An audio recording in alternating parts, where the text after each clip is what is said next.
Hey guys, this is Priyanshu Guja. Welcome back to your channel APS Vidyarthi. So now we are going to start chapter 20. The name of chapter 20 is Birth of a Nation. We know in this chapter how our nation is birthed. Like you are born in sun 2018. Like example, Radha born in 2018. तो हमें उसमें पूरा पता चला, मतलब उसके बारे में पता चल गया ना कि हमें कब वो पैदा हुई थी, कब उसने जन्म लिया। तो ऐसे ही हम नेशन ने कब जन्म लिया या फिर कब से वो बने, इसके बारे में हम इस चैप्टर में सारी डिटेल में बात करेंगे। अगर आप चैप्टर नहीं पढ़ पाते हो तो फर्स्ट ऑफ ऑल हमें एक छोटी सी पैराग्राफ दी जाती है, 117 पेज नंबर पे है इस चैप्टर का। The name of this topic is things to remember, जो हमें बेसिक आना चाहिए इस चैप्टर के लिए, जो कि अगर आप चैप्टर नहीं पढ़ पाते हो तो हम इन्हें याद कर सकते हैं। पहला है हमारा इंडिया गेन्ड फ्रीडम ऑन 15 अगस्त 1947। तो इसमें हमें फर्स्ट पॉइंट में हमें बताया है कि जो इंडिया है उसने फ्रीडम कब पाई थी, on 15 August 1947, and we are also known this day as Independence Day. So next point is a constituent assembly was appointed to draft the constitution. Third, Dr. Rajendra Prasad was the president and Dr. B.R. Ambedkar was the chairman of the constitutional assembly. तो हमें इस third point में क्या बताया गया है कि जो डॉक्टर राजेंद्र प्रसाद थे वो हमारे फर्स्ट प्रेसिडेंट थे। आपने जीके में पढ़ा होगा, doctor Rajendra Prasad is the first president of the India. जो B.R. अम्बेडकर थे वो कौन थे, चेयरमैन थे किस चीज़ के, कॉन्स्टिट्यूशनल असेंबली के। ठीक है, तो इसमें हमें पता चला कि B.R. अम्बेडकर जो थे वो थे चेयरमैन ऑफ कॉन्स्टिट्यूशनल असेंबली के, और डॉक्टर राजेंद्र प्रसाद जो थे वो थे फर्स्ट प्रेसिडेंट। अब उसके बाद हम आते हैं फोर्थ पॉइंट पर। अब हमारा फोर्थ पॉइंट क्या है, our constitution was adopted on 26 January 1950, no called the Republic Day। अब भाई हमें तो पता है कि रिपब्लिक डे 26 जनवरी को होता है, लेकिन अब आप में से किसी को ये नहीं पता होगा कि 26 जनवरी हम क्यों सेलिब्रेट करते हैं और ये कब से 26 जनवरी हम सेलिब्रेट करने लगे।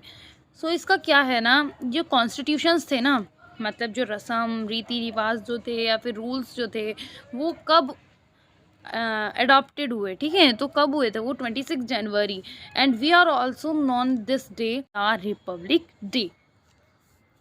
अब भाई हमें तो पता है कि रिपब्लिक डे 26 जनवरी को होता है, लेकिन अब आप में से किसी को ये नहीं पता होगा कि 26 जनवरी हम क्यों सेलिब्रेट करते हैं और ये कब से 26 जनवरी हम सेलिब्रेट करने लगे।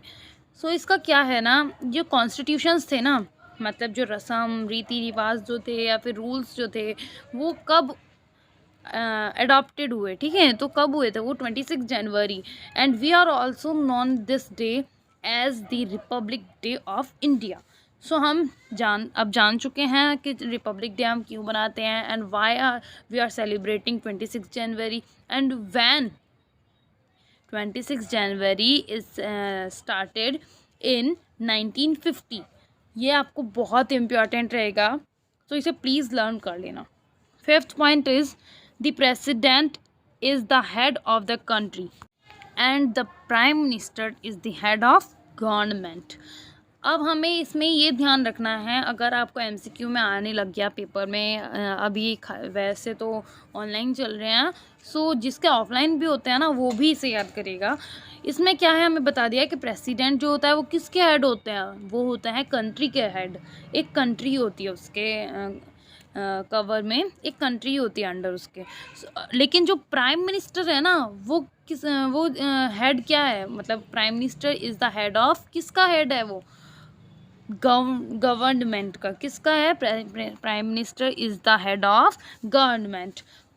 So our sixth point is our constitution has drawn the directive principle of state policy. तो इसका मतलब क्या हुआ? जो संविधान है उसने निर्देश दिया है, मतलब नीति के लिए निर्देश दिया है हर स्टेट पॉलिसी को. अब हम सेवेंथ पॉइंट देखते हैं. The constitution give right and duties to every citizen.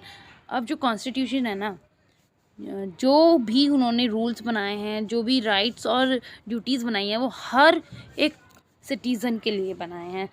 और eighth point is the national symbol are shared by all the citizen. They are national flag, emblem, anthem, song etcetera. So अब हमें इस 8 point में क्या बताया गया? अब मैं लेट मी एक्सप्लेन यू. इसमें हमें बताया गया है कि जो राष्ट्रीय प्रतीक है ना हमारा, वो सभी नागरिकों द्वारा साझा किया जाता है. और ये राष्ट्रीय ध्वज, गीत, गान और सीजन के लिए बनाए हैं.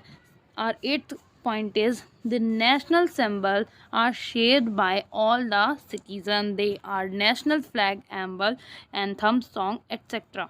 सो अब हमें इस 8 पॉइंट में क्या बताया गया? अब मैं लेट मी एक्सप्लेन यू. इसमें हमें बताया गया है कि जो राष्ट्रीय प्रतीक है ना हमारा, वो सभी नागरिकों द्वारा साझा किया जाता है. और ये राष्ट्रीय ध्वज, गीत, गान और प्रतीक आदि हैं. ठीक है. सो अब हम आते हैं एक्सरसाइजेस पे. सो एक्सरसाइज है हमारी ए, टिक द करेक्ट आंसर. अब हमारा फर्स्ट है total number of state in India is A 29, B 28, C 27 and D none of this. तो इसमें हमारा B करेक्ट होगा. अब आपने स्टेट कैपिटल स्टेट्स तो पढ़ी होंगी, उसमें भी हमें 28 दिए गए हैं स्टेट्स. तो टोटल नंबर ऑफ स्टेट्स कितने हुए in India? 28. So B is correct option of first question.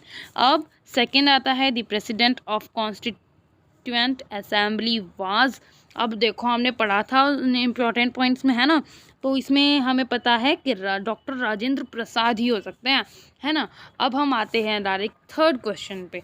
तो हमारा थर्ड क्वेश्चन क्या है? The constitution was adopted on A 26 January 1950, B 15th August 1947, C 7th अगस्त 1950 और D 2 अक्टूबर 1947. तो अब हमें इसमें बढ़िया से पता है कि ए ही करेक्ट होगा यार.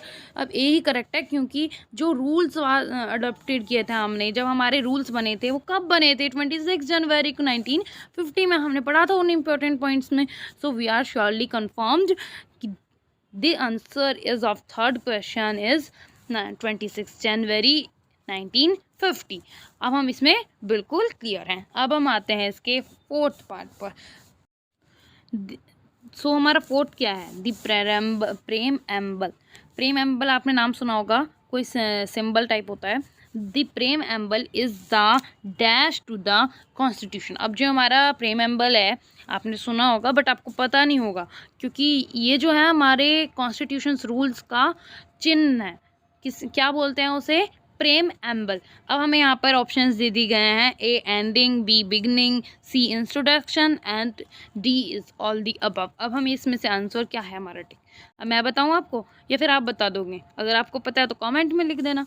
सो मैं बता देती हूँ आपको. इसका करेक्ट आंसर सी है इंट्रोडक्शन. सो मैंने आपको बताया था ना कि जो प्रेम एम्बल है वो हमारे कॉन्स्टिट्यूशन का इंट्रोडक्शन है. वो हमारे रूल्स के लिए बनाया गया है, मतलब हमारे रूल्स को आइडेंटिफाई करता है, मतलब आइडेंटिटी है वो हमारे रूल्स की वो. अब फिफ्थ क्वेश्चन हमारा the dash is the head of country. अब हमारा ये वो आ गया फिफ्थ पार्ट वाला, मतलब क्वेश्चन जो हमारे इम्पोर्टेंट पॉइंट्स में था. थिंग्स दैट वी रिमेंबर वाले में जो हमारे इम्पोर्टेंट पॉइंट्स हमने अभी रिवाइज किए थे ना, उसमें है इसका आंसर जो कि कंट्री का हेड होता है वो कौन है? हमारा president. We are surely confirmed यार. अब हमारे इसमें सही बात है भाई, ए कन्फर्म है, ए ही इसका सही आंसर होगा. तो who is the head of country? It is president. And head of government is Prime Minister. So now guys, we are coming in B exercise. So B exercise is filling the blanks. The rights given to every citizen of India by Constitution are called. जो rights हमें हर citizen को दिए गए हैं Constitution के द्वारा, संविधान के द्वारा जो राइट्स हर सिटीज़न को दिए गए हैं उसे क्या कहते हैं भाई? फाउंडामेंटल राइट्स ना। जो हमारे खुद के राइट्स होते हैं उन्हें तो हम फाउंडामेंटल राइट्स बोलेंगे ना।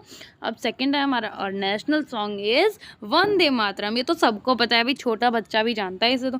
अब थर्ड है हमारा, directive principle tell the state how to govern. Fourth है, the parliament compares of the dash and the Rajya Sabha. अब जो लोकसभा होती है एक तो हमारी, अब राज्यसभा तो हमें बता दिया इसने, लेकिन पार्लियामेंट कंपैरिजन में एक और सभा होती है। अभी कौन सी होती है? लोकसभा होती है।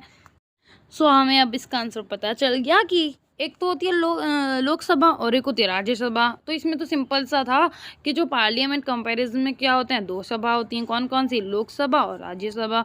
इसमें राज्यसभा दे ही रखा है तो हमें सिंपल सी बात है लोकसभा लिखना है इसमें। अब फिफ्थ क्वेश्चन आ जाता है, keeping the country united is our fundamental duty. जो हमारी कंट्री है उसे बढ़िया से साफ रखना वो हमारी ड्यूटी है ना यार। जैसा हमारा घर है तो हम उसे साफ रखते हैं, तो वो हमारी क्या है? एक रिस्पॉन्सिबिलिटी है जो हमें दी गई है।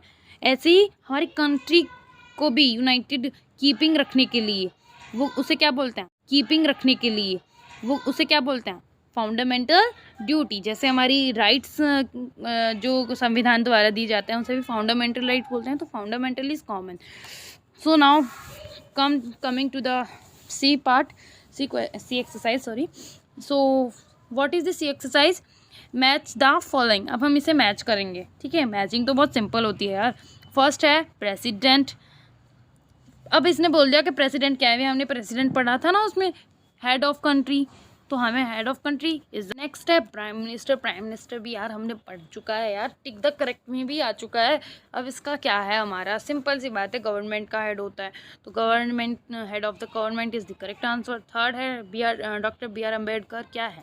डॉक्टर बी आर अम्बेडकर यार चेयरमैन है, ड्राफ्टिंग कमेटी के चेयरमैन है। फोर्थ है हमारा डॉक्टर राजेंद्र प्रसाद। अब राजेंद्र प्रसाद क्या है भाई? डॉक्टर राजेंद्र प्रसाद जो है वो तो हमारे फर्स्ट प्रेसिडेंट ऑफ इंडिया हैं यार। तो फर्स्ट प्रेसिडेंट ऑफ इंडिया हम मैच कर देंगे, इसमें मैच कर देंगे यानी। अब फिफ्थ आता है लोकसभा। यार लोकसभा, अब लोकसभा क्या है यार? लोकसभा एक पार्लियामेंट कंपैरिज है यार। हमने पढ़ा था ना राज्यसभा और लोकसभा, तो वही इसमें पूछ लिया है कि लोकसभा क्या है भाई? पार्लियामेंट है Lok Sabha, and Rajya Sabha is also parliament, ठीक है। सो इसमें कंफ्यूज बिल्कुल भी मत होना, टिक कर देना, मैच कर देना डायरेक्ट। अब अगर आपको ये वीडियो पसंद आई हो तो इसे लाइक कर देना। अगर आप मेरे चैनल पर नए हो तो प्लीज़ सब्सक्राइब कर देना। अगर आपको ऐसी ही नई नई वीडियोस की अपडेटिंग चाहिए तो, और अगर इससे अलग कोई रिलेटेड क्वेरी हो, डाउट हो इसमें, तो मुझसे कमेंट में पूछ लेना। और अगर आपको किसी नेक्स्ट चैप्टर या फिर कोई भी चैप्टर के एक्सरसाइज या फिर क्वेश्चन आंसर्स की ज़रूरत हो तो please comment me now. Thank you, bye bye, have a nice day guys, meet you in next video.